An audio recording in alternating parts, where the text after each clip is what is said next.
Hello दोस्तों, स्वागत आप सभी का आपके अपने चैनल बेसिक नॉलेज में। जी हाँ, इस वीडियो में आप लोगों के लेकर आए हैं क्लास 9th का विज्ञान का सबसे महत्वपूर्ण टॉप 40 क्वेश्चंस जो आपके एग्जाम के लिए रामबाण है। जिस प्रकार 10th वाले बच्चे मचा रहे हैं उस प्रकार आप लोग को भी मचाना है। और चिंता ना करो, आप लोग लाइव क्लास के बारे में सोच रहे हो ना, तो वो भी मिलेगा जल्द ही। आप लोग का लाइव क्लास भी शुरू होने वाला है पीडब्ल्यू जैकबोर्ड पर, जिसमें आप लोग को साइंस पढ़ाने वाले हैं और हर एक विषय का अलग अलग शिक्षक होगा। चलिए, सबसे पहले हम लोग अभी इसमें टॉप 40 क्वेश्चंस देखने वाले हैं ना। और बता दूं, आप लोगों का लाइव क्लास का लिंक मैं डिस्क्रिप्शन में दे दूंगा चैनल का, वहां पर लाइव क्लास होगा, जुड़ के रहिएगा। हाँ, तो इसमें हम लोग विज्ञान में जो 40 क्वेश्चंस हैं ना, आप लोग एग्जाम में जिस प्रकार से प्रश्न पूछे जाएंगे उसी प्रकार से हम लोग बिल्कुल वही मतलब उसी आधार पर प्रश्न इसमें करने वाले हैं। चलिए फटाफट से वीडियो को शुरू करते हैं। और हाँ, अब अगर आप लोग चैनल पर पहली बार आए मेरे प्यारे बच्चे तो सब्सक्राइब जरूर कर दीजिएगा, क्योंकि आगे और अच्छे अच्छे वीडियोस आप लोगों को मिलने वाले हैं और एग्जाम में आप लोग तबाही मचाने वाले हो, है ना। अभी तक आपने कुछ नहीं पढ़ा है, कुछ कुछ पढ़ा है, A+ का सपना रखो और हम वो आपको पूरा करके देंगे। चलिए, पहला प्रश्न आप लोग का दूध है। दूध क्या हो जाएगा? द्रव हो जाएगा, ठोस हो जाएगा, गैस के मिल्क। आपको पता है दूध बहता है, पानी जैसे बहता है उसी प्रकार से। तो जो भी चीज भैया बहती है क्या है ना, पानी हो गया, दूध बोल दो, चाय बोल दो, कोल्ड ड्रिंक्स बोल दो, ये सब क्या हो जाएगा? ये सब द्रव हो जाएगा। क्या हो जाएगा? द्रव हो जाएगा। नहीं प्यारे बच्चे, ये आपका जो सही उत्तर हो जाएगा ना, ये आपका हो जाएगा ऑप्शन नंबर 1। अगला प्रश्न, सॉरी, एक नेक्स्ट क्वेश्चन है, गैस के कणों के बीच आकर्षण बल होता है। गैस के कणों के बीच आकर्षण बल। अब देखो यहां क्या आसपास हमारी क्या है? गैस है। विकास सर आसपास ऐसे हाथ चला देंगे, ऐसे पानी में चलाऊंगा थोड़ा सा रुकावट आएगा, और ठोस में दीवार को मान जाओ भैया, हाथी टूट जाएगा। क्यों? दीवार में क्या है? ठोस चीज है ना, वो ईंट से बना हुआ है। पानी क्या है? द्रव है, थोड़ा बहुत कणों के बीच में फासला होगा। लेकिन यहां भैया गैस के कणों के बीच बहुत सारे फासले होते हैं, यानी बहुत गैप होता है। आराम से हाथ हाथ चलाओ, यानी उसमें आकर्षण बल क्या होता है? कम होता है गैस में, और ठोस में सबसे ज्यादा होता है आकर्षण बल। यहां पर तो यहां लिखा हुआ है गैस। हर एक चीज को ऐसे समझ जाओ ना, ताकि रटने की जरूरत ना पड़े, है ना, ताकि एग्जाम में आए बोले भाई विकास सर से पढ़ लिया है, कोई डरने नहीं, डरने का नहीं। तो गैस के कणों के बीच आकर्षण बल क्या होता है मेरे प्यारे बच्चे? बहुत कम होता है। ठोस में सबसे ज्यादा होती है आकर्षण बल। तभी तो भैया आप दीवार से आर पार कर सकते हो हाथ को? नहीं। गैस में आराम से चलाओ भैया, कोई दिक्कत नहीं है, कराटे से जाओ, है ना। तो गैस के कणों के बीच जो आकर्षण बल होता है मेरे दोस्त, बहुत कम होता है ना, बहुत कम होता है। अगला प्रश्न आप लोगों का नेक्स्ट क्वेश्चन है, बर्फ का टुकड़ा जल की सतह पर तैरता रहता है क्योंकि। बर्फ का टुकड़ा जल की सतह पर क्या करेगा? तैरेगा। क्यों तैरेगा? क्योंकि ये जल से भारी होता है। बर्फ और जल का घनत्व तो समान होता है ना। बर्फ जल से हल्का होता है, या फिर आपका बर्फ का घनत्व तो जल से अधिक होता है। तो देखो, बर्फ का टुकड़ा ना जल पर तैरता है क्योंकि बर्फ जल से क्या होता है? हल्का। भैया जो चीज हल्का होगा वही तभी तो तैरेगा। और इसे याद रखना, बर्फ का जो घनत्व होता है ना, जल से अधिक नहीं, जल से कम होता है। अगर ये भी ऑप्शन में रहता कि बर्फ का जो घनत्व है जल से कम रहेगा, जिस चीज का घनत्व है वो कम है वो तैरेगा। यहां पर बर्फ का क्या है? जल से हल्का है बर्फ, तो हल्का होने पर भी तैरेगा, घनत्व कम होने पर भी तैरेगा। ऑप्शन नंबर 3 सही हो जाएगा। अगला प्रश्न आप लोगों का नेक्स्ट क्वेश्चन देखोगे स्क्रीन के सामने क्या है मेरे प्यारे बच्चे, गर्म करने पर गैस का आयतन क्या होता है? जब गैस को गर्म करेंगे तो क्या होगा? फूलेगा और ज्यादा बढ़ेगा, तो क्या होगा? आयतन बढ़ जाएगा। गर्म करने पर गैस का आयतन क्या होता है? बढ़ता है। यानी ऑप्शन नंबर 1 बिल्कुल सही हो जाएगा, है ना। चलो वेरी गुड। अगला प्रश्न देखोगे प्यारे बच्चे, अगला क्वेश्चन है आप लोगों का, एक मिनट रुक जाओ, है ना। निम्नलिखित में कौन कपड़ा गर्मियों के समय में अधिक आरामदेह है? गर्मी में हम लोग क्या पढ़ते हैं, पहनते हैं? अभी गर्मी का दिन आ रहा है, क्या पॉलिस्टर वाला पहनना चाहोगे? भैया बहुत गर्मी लगेगा। क्या होगा? मम्मी हमें तो सूती वाला कपड़ा चाहिए, दिलवा दो। तो सूती वाला कपड़ा ना, उसमें गर्मी का अनुभव कम होता है। तो क्या हो जाएगा? सूती। यानी ऑप्शन नंबर 3 सही हो जाएगा। क्या हो जाएगा? Option number 3। नेक्स्ट क्वेश्चन आपका, प्रोटॉन कण क्या है? प्रोटॉन यहां पर ऋण आवेशित है, धन आवेशित है, धन या फिर आवेश विहीन, या फिर इनमें से कोई नहीं। देखिए आवेश मतलब होता है चार्ज। प्रोटॉन जो, सॉरी यहां पर क्या है? प्रोटॉन, प्रोटॉन होता है धन आवेशित, उस पर क्या होता है? Plus charge. याद रखना, प्रोटॉन होती है धन आवेशित। इलेक्ट्रॉन अगर बोलेगा तो इलेक्ट्रॉन क्या होता है? ऋण आवेशित। और न्यूट्रॉन, न्यूट्रॉन बिल्कुल न्यूट्रल होता है, कोई आवेश नहीं होता है, उदासीन होता है। तो अगर प्रोटॉन की बात की गई है तो क्या हो जाएगा? धन आवेशित किरण हो जाएगी। इलेक्ट्रॉन बोलता तो ऋण आवेशित होता। क्लियर छो? आगे देखो, परमाणु भार बराबर होता है। तो परमाणु भार बोलो या परमाणु द्रव्यमान बोलो, ये होता है क्या? न्यूट्रॉन की संख्या। क्या होती है बेटा? न्यूट्रॉन की संख्या अब प्लस प्रोटॉन की संख्या। न्यूट्रॉन प्लस प्रोटॉन क्या होता है? Neutron plus proton. और ये आप लोगों का हो जाएगा न्यूट्रॉन प्लस प्रोटॉन। न्यूट्रॉन को एन बोलो, प्रोटॉन को पी बोलो, तो एन प्लस पी यानी पी प्लस एन कहीं पे है, ऑप्शन नंबर 3, है ना। ये होता है द्रव्यमान। हाँ देखो, प्रोटॉन की जगह पे इलेक्ट्रॉन भी हो सकता है ना। चलो अगला प्रश्न क्या आप लोगों का, परमाणु के नाभिक में कौन से कण उपस्थित होते हैं? तो याद रखना, परमाणु के नाभिक में आप लोगों का प्रोटॉन होता है और न्यूट्रॉन होता है। क्या होता है? प्रोटॉन और न्यूट्रॉन। तो प्रोटॉन और न्यूट्रॉन हो जाएगा। जैसे मान लो ये क्या हो गया, परमाणु का नाभिक हो गया, यहां पर क्या है, प्रोटॉन और न्यूट्रॉन, और इसके चारों ओर चक्कर लगाता है कौन? इलेक्ट्रॉन। जैसे आप किसी के चक्कर लगाते हो ना भैया, गोल गोल गोल गोल, उसी प्रकार से इलेक्ट्रॉन क्या चारों ओर घूमते रहता है। क्या होता है? इसके चारों ओर घूमती रहती है इलेक्ट्रॉन, है ना। मतलब प्रोटॉन और न्यूट्रॉन गर्लफ्रेंड है और इलेक्ट्रॉन उसके बॉयफ्रेंड है, चारों ओर घूमेगा उसके। इनमें कौन अक्रिय गैस है बताओ? नाइट्रोजन या फिर आप लोगों का नियॉन, क्लोरीन या ऑक्सीजन? तो बता दूं, अक्रिय गैस का अर्थ होता है वो क्रिया नहीं करती है ना। तो इसमें आप लोगों का जीनोन आता है, क्रिप्टॉन आता है, नियोन आता है। तो क्या हो जाएगा? नियोन। याद रखना, नियोन, जीनोन, क्रिप्टन, आर्गन, ये सब जो है आपका अक्रिय गैस है, क्योंकि इसका पेट भरा हुआ रहता है। अच्छा, अक्रिय क्यों है? क्योंकि इसका अष्टक बाहरी कक्षा पूर्ण रूप से भरी होती है। बाहरी कक्षा में 8 गो इलेक्ट्रॉन होता है। अब आप जाओगे किसी शादी पार्टी में, है ना, अभी सीजन भी चल रहा है, आपका पेट 8 पूरी से भर जाएगा, तो भैया आपको सामने कितो दे दे, कुछ हो दे दे, मीठा दे दे या फिर रसगुल्ला, कुछ हो दे, खाने का मन करेगा? नहीं करेगा ना। तो ये खुश है अपना, है ना, इससे किसी कोई मतलब नहीं, कोई किसी अभिक्रिया नहीं करेगा ये। केनाल किरणें किसका किरणपुंज है? तो प्यारे बच्चे, केनाल किरणें जो होती है ये धन आवेशित किरणें होती है। कौन सा? धन आवेशित किरणें होती है ना, ये धन आवेशित होती है, धन आवेशित होती है। धन आवेशित मतलब समझते हो? धन आवेशित मतलब भैया इस पर प्लस चार्ज होगा, और इनमें से किस पर प्लस चार्ज होगा आप खुद बोल सकते हो भैया, पी से प्लस, पी से प्रोटॉन, याद रखना, है ना। चलो, तो धन आवेशित किरणें है मतलब क्या हो जाएगा? प्रोटॉन का किरणपुंज हो जाएगा। अगर एक तत्व के समस्थानिक होते हैं, क्या होता है? समस्थानिक क्या होता है बताओ? एक तत्व के समस्थानिक क्या होता है? भिन्न परमाणु संख्या, भिन्न रासायनिक गुण, या फिर समान परमाणु संख्या, या फिर इनमें से कोई नहीं। तो याद रखना बेटा, जो एक तत्व के समस्थानिक होता है ना, वो होता है समान परमाणु संख्या बट भिन्न द्रव्यमान संख्या। क्या हो जाएगा? समान परमाणु संख्या और क्या हो जाएगा? भिन्न द्रव्यमान संख्या हो जाएगा, है ना, याद रखना। चलो वेरी गुड, समान परमाणु संख्या और भिन्न द्रव्यमान संख्या, यानी ऑप्शन नंबर क्या हो जाए बताओ? समान परमाणु संख्या। कौन बोला है सर? ये समान परमाणु संख्या। इसकी जगह पर अगर आपको बोलता समभारिक, क्या बोलते मेरे लाल? अगर बोलता समभारिक तो क्या करते? तो यहां समभारिक में होता है द्रव्यमान समान होता है। क्या होता है समभारिक में? द्रव्यमान समान होता है ना। चलो, समभारिक में क्या हो जाएगा? द्रव्यमान समान हो जाएगा। क्लियर है?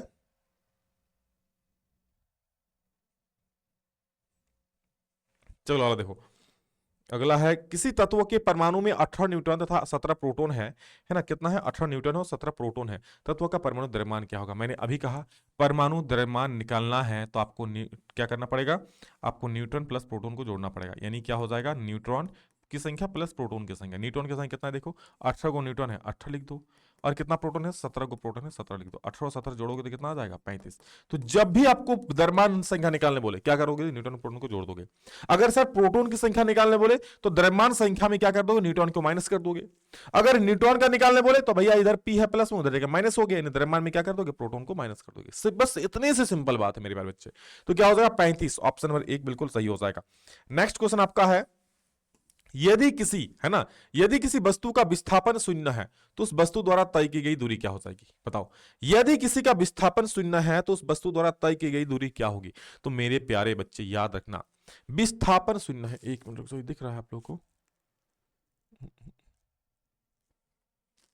एक मिनट।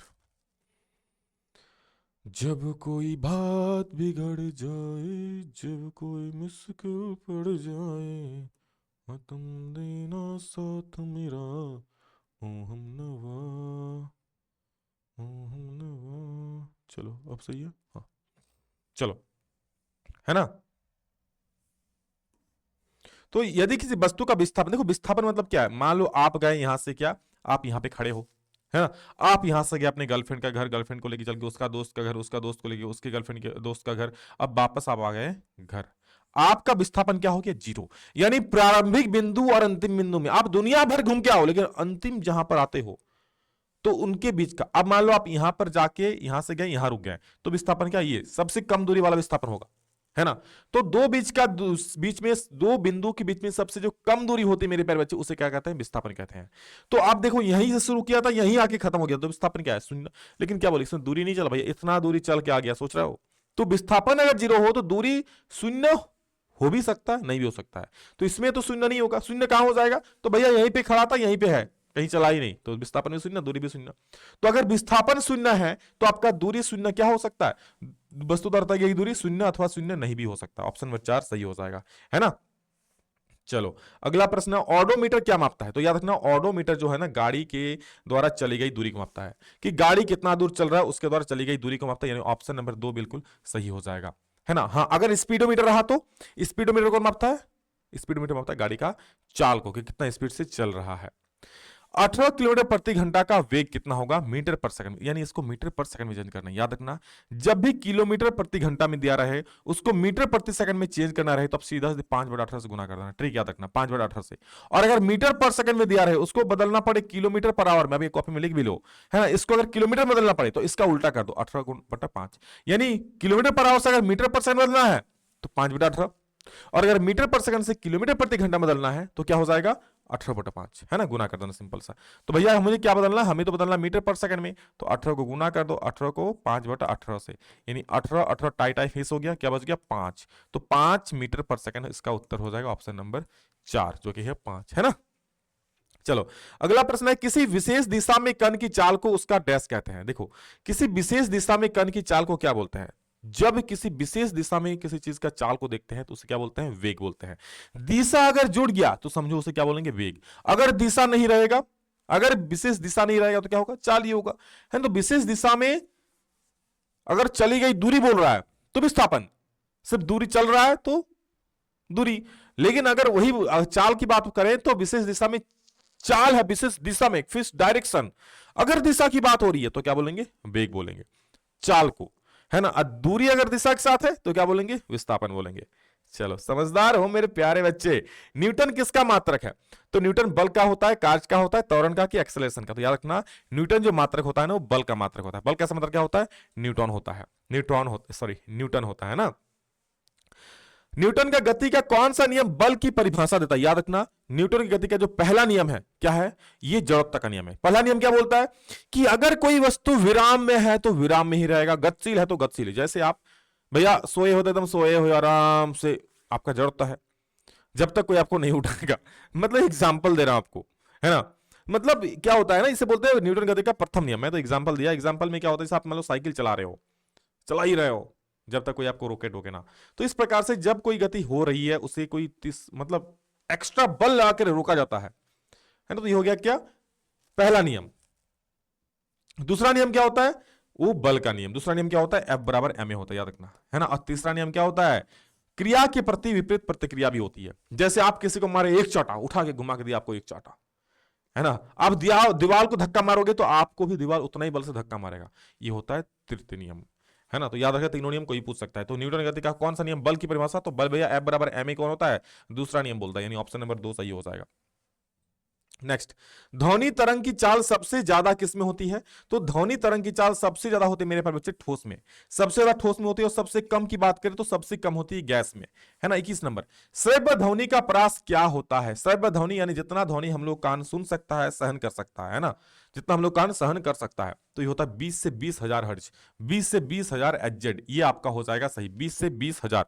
अच्छा ये 2,000 है ना, तो 20,000 यानी ऑप्शन नंबर 2 सही हो जाएगा। हाँ ये 20 से ऐसा भी लिखा हो सकता है, 20 से 20 किलो हर्ट्ज भी लिखा रह सकता है। तो किलो मतलब होता है 1000, है ना। 20,000, 20 से 20,000 बोलो या 20 से 20 किलो हर्ट्ज बोलो, बात बराबर है मेरे भाई बच्चे। अगला क्वेश्चन में देखूंगा, आवृत्ति एन तरंगदेश लैम्डा वाले, है ना, तरंग की चाल भी में क्या संबंध है?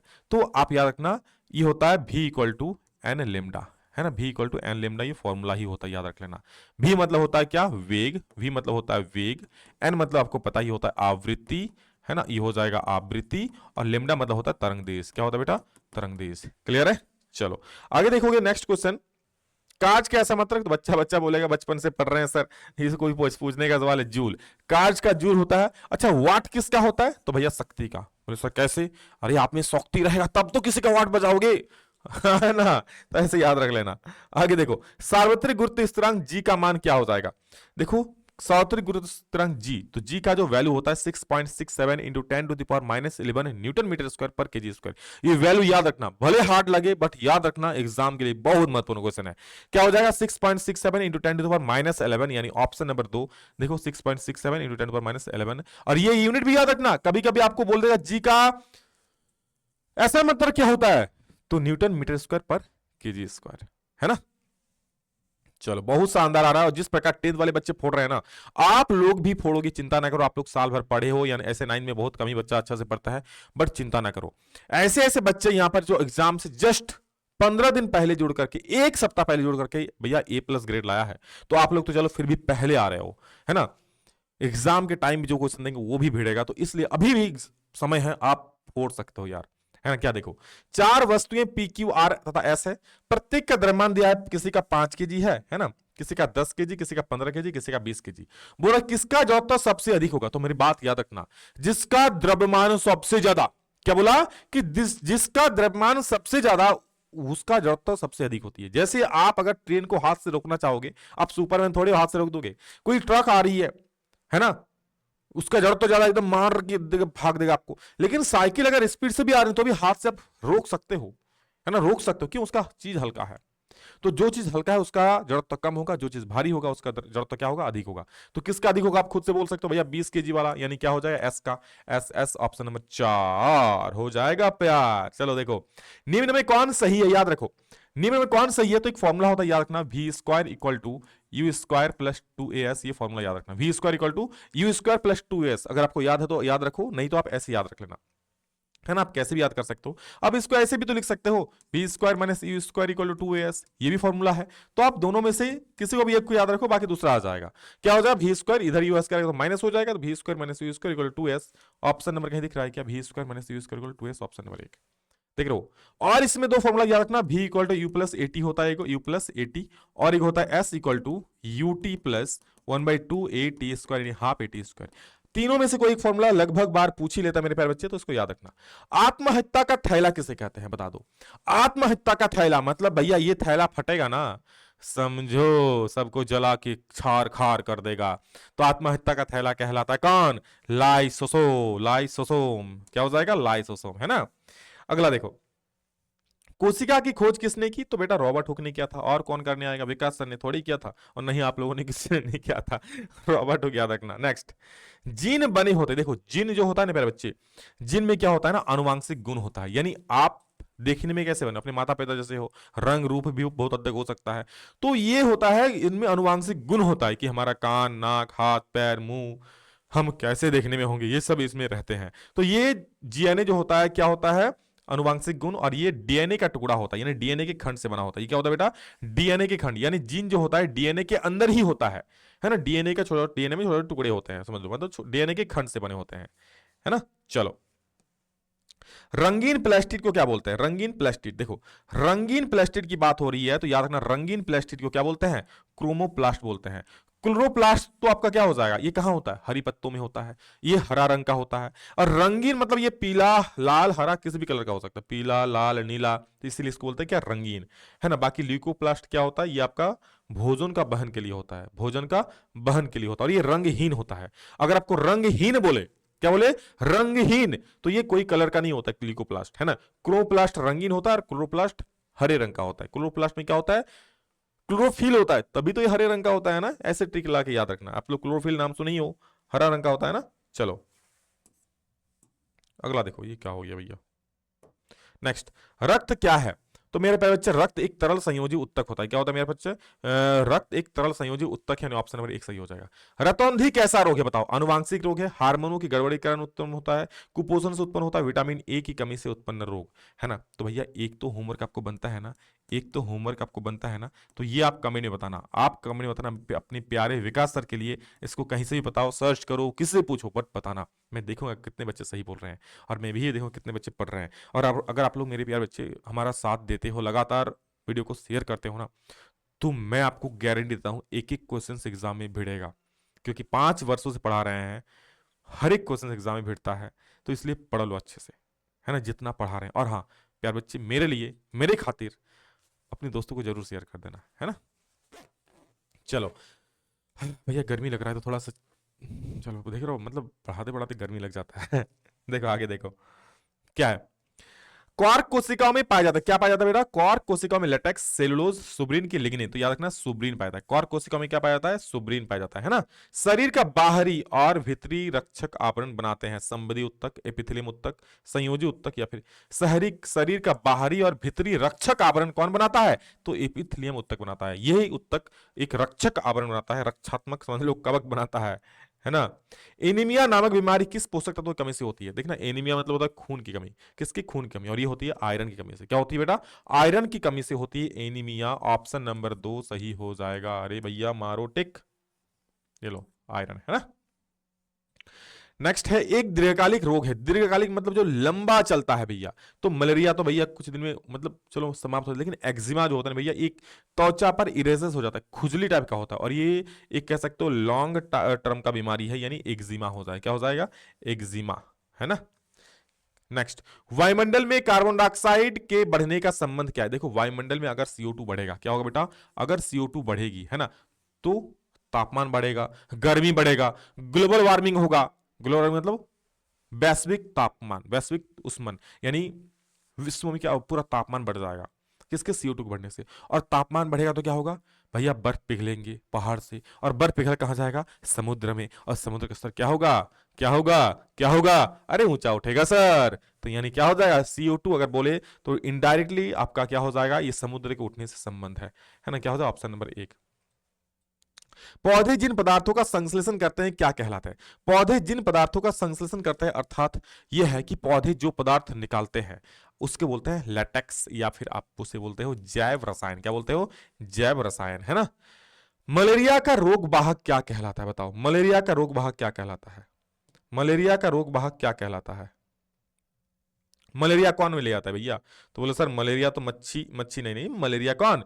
मच्छर, है ना। मच्छर के मतलब मच्छर गंदे जगह बैठ जाते हैं, फिर यहां वहां काट देता है, तो क्या हो जाएगा? उससे फैलता है मलेरिया। वो रोग वाहक कौन है?